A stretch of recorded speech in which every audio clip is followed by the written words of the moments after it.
I can remember a long time ago, there was nothing. There was nothing. You were given a Valium or something to keep you sedated so you wouldn't get into trouble, but there was no recovery programs. There was no real help. There was no such thing as going to a therapist. You went to a psychiatrist who might not always be helpful.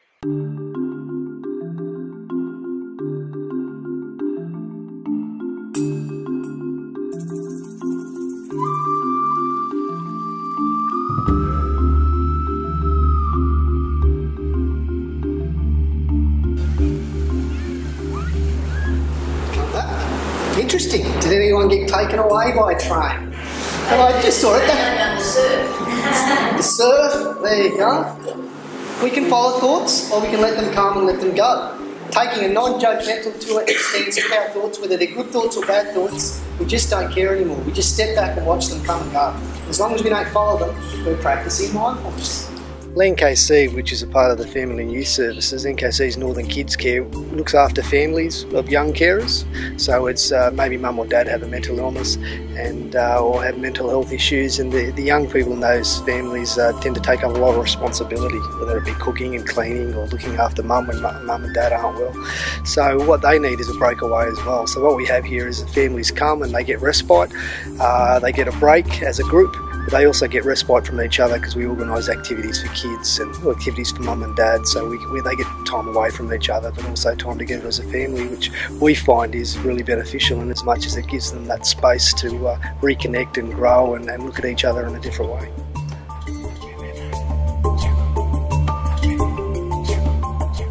I think it's been an excellent retreat. It's given us, opened our eyes to other things apart from our mundane lives. As we know, as a carer, looking after people, it's given us some opportunities in terms of yoga, for instance, the mindfulness, the application of mindfulness, so that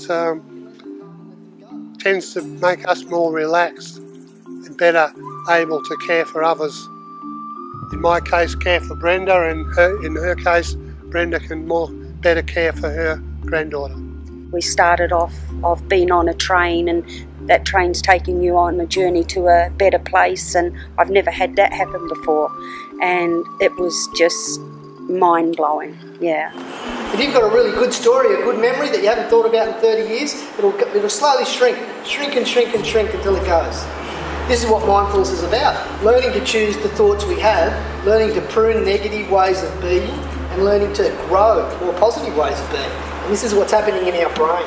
And it actually took me back to an experience, a good experience in my life, one I remember as a child, and being at my grandma's house and going into what we called the long room, and Grandma had a wardrobe full of old shoes and dresses and hats, and I'd dress up on it. So it took me back to a beautiful part of my life and not a very sad part of my life, because there's been, the biggest percentage of my life has been sad.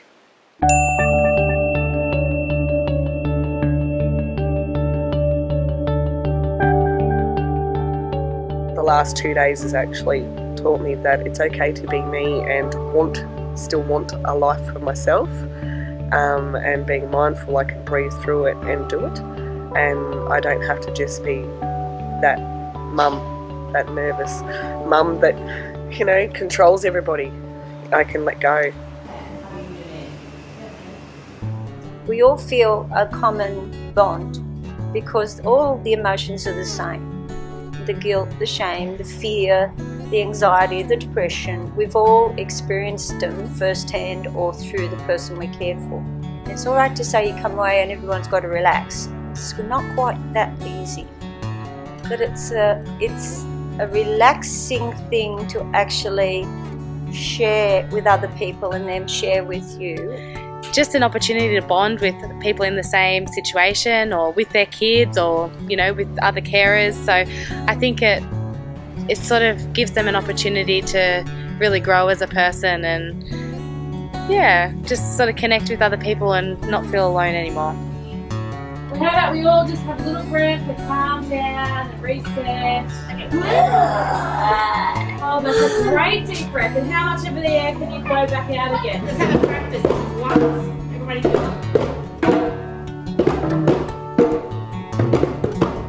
Now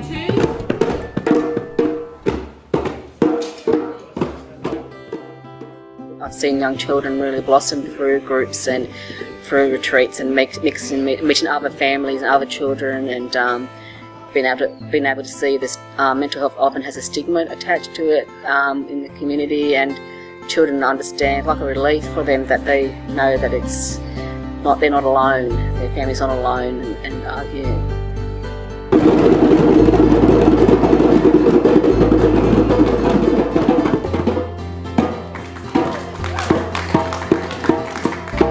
I'm hoping that I get the opportunity to come back and do this again.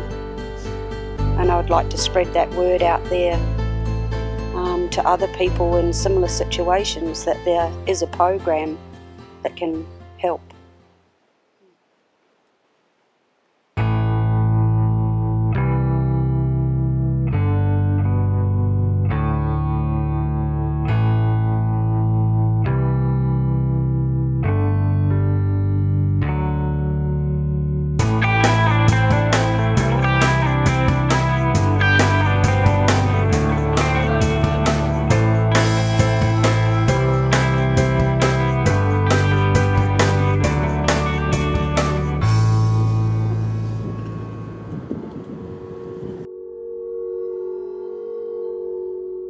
And today I'm talking to the camera, and I don't normally like photos. I'm also going to have a massage, and I don't like people touching me, because in my past I've been so abused that I have a fear of people touching me. And I actually even gave you a side hug earlier because I thought, well, you know, I was in a happy moment, and I thought, well, you know, you're not here to hurt me, and I was more mindful of of you.